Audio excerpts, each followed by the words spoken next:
बिस्मिल्लाहिर्रहमानिर्रहीम अस्सलाम वालेकुम।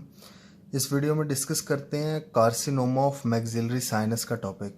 ठीक है, तो ये बहुत एक इम्पॉर्टेंट टॉपिक है, इसको ध्यान से करें। कार्सिनोमा क्या होता है कि आपको पता है कि मैक्सिलरी साइनस जो है उसको एक म्यूकस मेम्ब्रेन ने लाइन किया होता है। ठीक है, उस म्यूकस मेम्ब्रेन की जो है ना एक एपिथीलियम होती है। उस एपिथीलियम की प्रोलिफरेशन शुरू हो जाए तो उसको कहते हैं कार्सिनोमा। ठीक है, तो कार्सिनोमा ऑफ मैक्सिलरी साइनस जो है, अब इसके क्लिनिकल फीचर्स देख लेते हैं। तो बहुत ही इजी हैं इसके क्लिनिकल फीचर्स।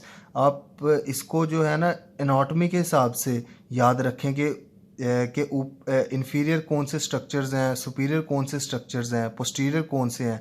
तो उससे बहुत इजी तरीके से आप याद रख सकते हैं क्लिनिकल फीचर्स कौन कौन से डेवलप होंगे। तो सबसे पहले देखते हैं अर्ली फीचर्स। तो अर्ली फीचर्स में क्या होगा कि ब्लड स्टेन नेजल डिस्चार्ज होगा। ठीक है, और फेशियल पेन होगी और एपिफोरा होगा। फेशियल पेन से हमें पता चल जाएगा कि ये मैक्सिलरी साइनस से रिलेटेड है। ठीक है, लेट फीचर्स जो हैं ये डिपेंड करेंगे कि स्प्रेड किधर हो रहा है कार्सिनोमा का। ठीक है, अब देख लेते हैं कि किधर किधर स्प्रेड होगा और क्या क्या फीचर्स नज़र आएंगे। तो ये दो डायग्राम्स याद रखें। ये फ्रंट से व्यू है मैक्सिलरी साइनसिस का और ये लैटरल व्यू है मैक्सिलरी साइनसिस का। ये जो ब्लू कलर का है ना, ये मैक्सिलरी साइनस है। तो मीडियल स्प्रेड जब होगा, अब तो मीडियली जो है आपको पता है नोज है सिचुएटेड, तो मीडियल स्प्रेड होगा तो नोज के सिम्टम्स आएंगे, यानी नेजल ऑब्स्ट्रक्शन होगा, डिस्चार्ज होगा, एपिस्टेक्सिस होगा। एंटीरियर स्प्रेड जब होगा तो इसके एंटीरियर मैक्सिलरी साइनस के एंटीरियरली जो है आपको पता है चीक प्रेजेंट है और स्किन और सॉफ्ट टिश्यू प्रेजेंट होते हैं। तो चीक की स्वेलिंग होगी और रेडनेस होगी और पेन होगी अगर एंटीरियर स्प्रेड होगा।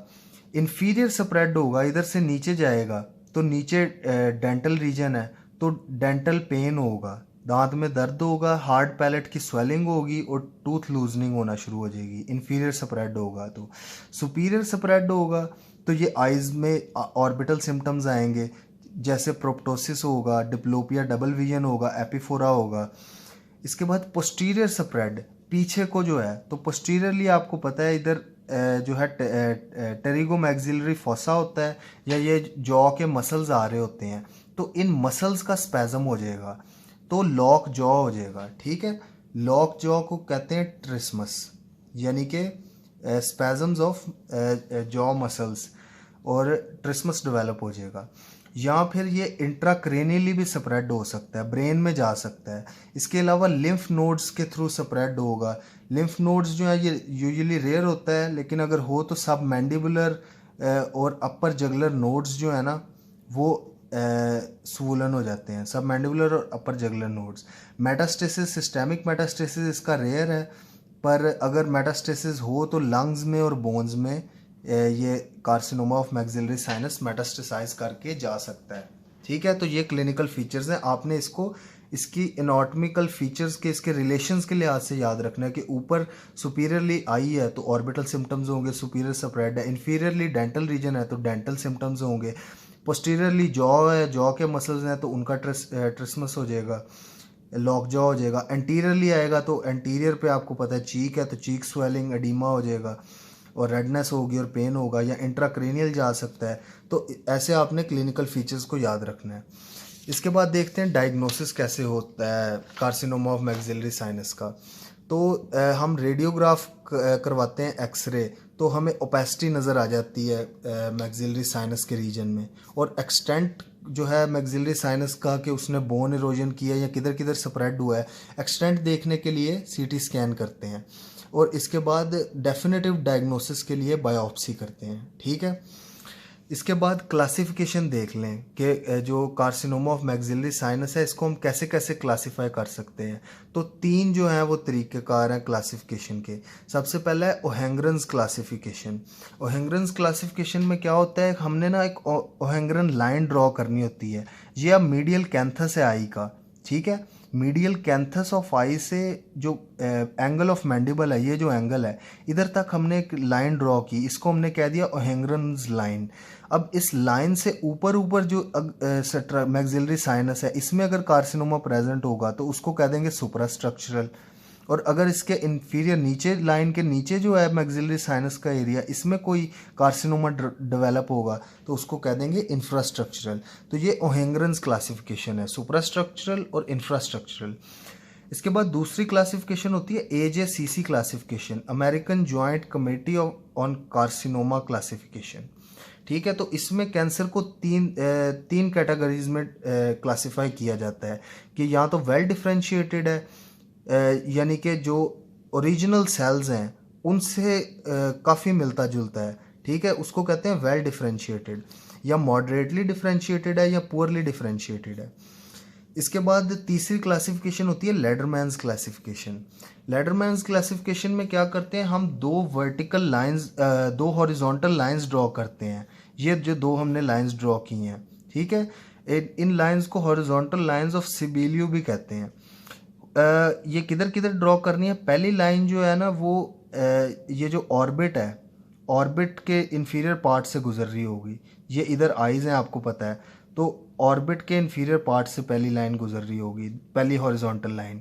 और दूसरी लाइन जो है ना ये floor of antrum, maxillary antrum जो है, मैक्सिलरी साइनस है, उसके फ्लोर से गुजर रही होगी। पहली हॉरिजॉन्टल लाइन ऑर्बिट के फ्लोर से गुजरती है और दूसरी हॉरिजॉन्टल लाइन मैक्सिलरी साइनस या मैक्सिलरी एंट्रम के फ्लोर से गुजर रही है, ठीक है। और दो वर्टिकल लाइंस हमने लगा लेनी है जो ये मीडियल पार्ट ऑफ आई जो है ना उधर से गुजर रही हूँ, ठीक है, ऐसे दो वर्टिकल लाइंस लगा लेनी है। तो इससे हमारे पास तीन में क्लासिफिकेशन हो गई है, इस सारे सिस्टम की ना 3 पार्ट्स में क्लासिफिकेशन हो गई है। जो ऊपर वाले हैं, ये पहली हॉरिजॉन्टल लाइन के ऊपर ये जो स्ट्रक्चर्स हैं सारे, ये होते हैं सुप्रास्ट्रक्चरल, ठीक है। सुप्रास्ट्रक्चरल में अब हमारे पास क्या क्या आ जाता है, हमारे पास आ जाता है एथमॉइड साइनसेस आ जाते हैं, इसके अलावा फ्रंटल साइनसेस आ जाते हैं, ठीक है, इधर फ्रंटल साइनसेस प्रेजेंट होते हैं, एथमॉइड साइनसेस आ गए, फ्रंटल साइनसेस आ गए, ऑर्बिटल कंटेंट्स आ गए, ठीक है, और अपर पार्ट ऑफ या ऑल्फैक्टरी पार्ट जो है ना नेजल कैविटी का वो आ गया। फिर जो इसको कहते हैं सुप्रास्ट्रक्चर। फिर दरमियान वाला होता है मीजो स्ट्रक्चर, ठीक है। मीजो स्ट्रक्चर में हमारे पास क्या आ जाएगा, मैक्सिलरी साइनस, और इसके अलावा जो रेस्पिरेटरी पार्ट है नेजल कैविटी का वो आ जाएगा। ऑल्फैक्टरी पार्ट जो है ना ये सुप्रास्ट्रक्चर में आएगा नेजल कैविटी का, और जो रेस्पिरेटरी पार्ट है वो मीजो स्ट्रक्चर में आएगा। और इसके बाद इंफ्रास्ट्रक्चर जो है इसमें ये एल्वियोलर पोर्शन आ जाएगा, टीथ का जो पोर्शन होता है, ठीक है। तो लेडरमैन क्लासिफिकेशन में 2 हॉरिजॉन्टल लाइंस लगाई हमने, 2 वर्टिकल लाइंस। पहली horizontal line floor of orbit से गुजर रही है, दूसरी horizontal line floor of maxillary antrum से गुजर रही है, ठीक है। और हॉरिजॉन्टल लाइंस जो है ना वो मीडियल जो है surface of eye, medial part of eye से गुजर रही हैं। इससे 3 हमारे पास स्ट्रक्चर्स बन गए, सुप्रास्ट्रक्चर जिसमें ethmoid sinus, frontal sinus, olfactory part of nasal cavity और ऑर्बिटल कंटेंट्स आ गए। मीजो स्ट्रक्चर में मैक्सिलरी साइनस और respiratory part of nasal cavity आ गया, और इंफ्रास्ट्रक्चर में एल्वियोलर पार्ट आ गया। तो इस तरह से 3 क्लासिफिकेशन सिस्टम है जिसके थ्रू हम कार्सिनोमा ऑफ मैक्सिलरी साइनस को क्लासीफाई कर सकते हैं। इसके बाद देख लेते हैं TNM classification of maxillary sinus के कार्सिनोमा की, के TNM क्लासिफिकेशन कैसे हम करते हैं। तो TNM क्लासिफिकेशन होती है, T से बनता है ट्यूमर साइज, यानी कि ट्यूमर कितना बड़ा हो चुका है। तो सबसे पहले होता है T1 कि ट्यूमर सिर्फ मैक्सिलरी साइनस तक ही लिमिटेड है और कोई बोन इरोजन नहीं है, ठीक है। इसके बाद T2 होता है, T2 में बोन इरोजन शुरू हुई है लेकिन सिर्फ जो है ना उसने मीडियल सरफेस को और मीडियली और इन्फीरियरली उसने इन्वेड किया है, ठीक है। मिडिली इन्वेड करेगी तो मिडल मिएटस को इन्वेड कर देगी, और जो इन्फीरियरली इन्वेड करेगी तो हार्ड पैलेट को इन्वेड कर देगी, लेकिन पोस्टीरियर वॉल या टेरिगोइड प्लेट्स तक कोई एक्सटेंशन नहीं हुई, ठीक है। T1 में आपने याद रखना है कि सिर्फ अभी मैक्सिलरी साइनस तक की है। T2 में याद रखना है आपने कि मिडिली और इन्फीरियरली वो इन्वेड किया है। T3 में आपने याद रखना है कि ये जो है ना मिडिली और इन्फीरियरली के साथ साथ जो है ना सुपीरियरली और पोस्टीरियरली भी जाना शुरू हो जाता है। अब सुपीरियरली जो हमारे पास स्ट्रक्चर्स प्रेजेंट हैं वो ऑर्बिट है, तो middle wall of orbit, ethmoid sinus, ठीक है, ये इन स्ट्रक्चर्स को जो है ना इन्वेड करेगा। पोस्टीरियरली हमारे पास किस किस को इन्वेड करेगा, posterior wall of maxillary sinus या टेरिगोइड प्लेट्स जो हैं, ठीक है, तो आपने ये याद रखना है कि T1 में सिर्फ मैक्सिलरी साइनस तक लिमिटेड है, T2 में मीडियली और इन्फीरियरली गया, मीडियली गया तो मिडल मेएटस को इन्वेड किया, इन्फीरियरली गया हार्ड पैलेट को इन्वेड किया। T3 में आपने याद रखना है इन दोनों के साथ साथ सुपीरियरली गया और मीडियल वॉल ऑफ ऑर्बिट को और एथमॉइड साइनसेस को इन्वेड किया, या पोस्टीरियरली गया तो टेरिगॉइड प्लेट्स को या जो है टेरिगॉइड प्लेट्स को इन्वेड किया, या posterior wall of maxillary sinus को इन्वेड किया। इसके बाद T4 जो है ना फर्दर क्लासीफाई है T4A और B में। T4A में क्या होता है कि ऑर्बिटल कंटेंट्स या स्किन ऑफ चीक या इंफ्राटेम्पोरल फॉसा, क्रिब्रिफॉर्म या स्फिनॉइड और फ्रंटल साइनस को इन्वेड किया, यानी कि और मजीद आगे इन्वेजन हुई और डीपर स्ट्रक्चर्स को इन्वेड किया। T4B में क्या होता है कि ब्रेन को इन्वेड करना शुरू कर देता है, कि ड्यूरा को, ब्रेन को या मिडल क्रेनियल फॉसा को या क्रेनियल नर्व्स जो प्रेजेंट है उनको इन्वेड किया, या फेरेंक्स में बहुत डीप जाके निजोफेरेंक्स को इन्वेड किया। ठीक है, तो ये ट्यूमर साइज की क्लासिफिकेशन ऐसे होती है। इसके बाद देख लेते हैं एन स्टेज। एन कहते हैं रीजनल लिम्फ नोड में, कि लिम्फ नोड में किधर किधर तक गया है। तो लिम्फ नोड में आपने याद रखना है कि NX होगा कि लिम्फ नोड्स असेस नहीं हो सकते। ठीक है, N0 होगा कि कोई नोड मेटास्टेसिस नहीं है, किसी नोड में नहीं गया। N1 होता है कि सिंगल इप्सिलैटरल नोड में गया है, जिसकी अब जिस नोड में गया है, जिस साइड पे इप्सिलैटरली गया है, जिस साइड पे गया है, उस नोड का साइज जो है ना, उस लिम्फ नोड का साइज 3 सेंटीमीटर या इससे लेस होगा।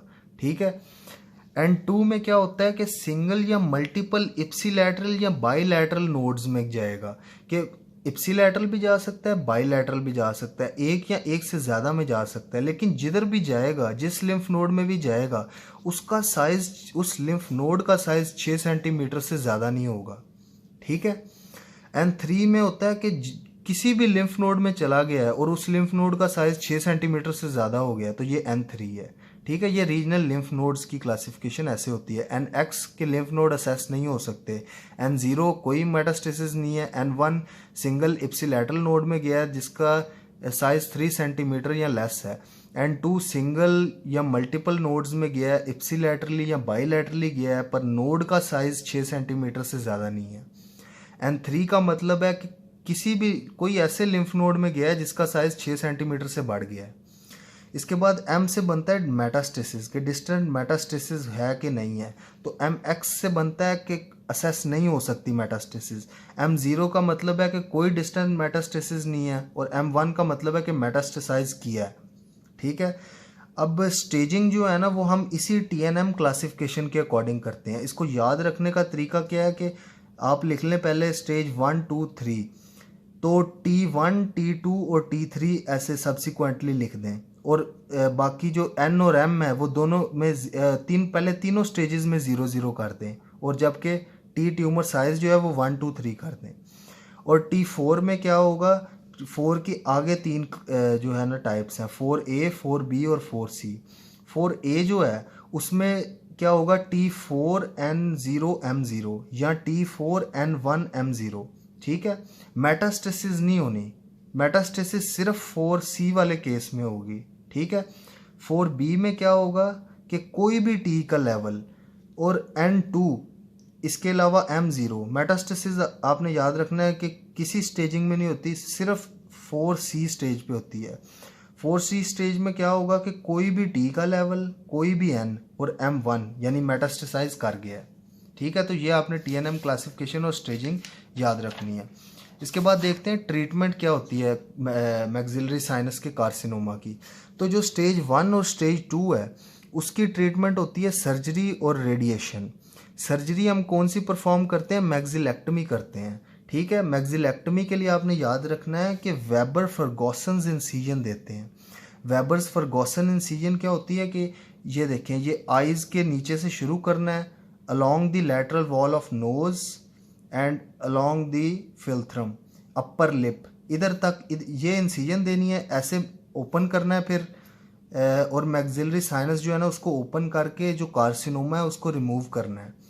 और इसके साथ साथ जो है ना रेडिएशन भी दी जा सकती है।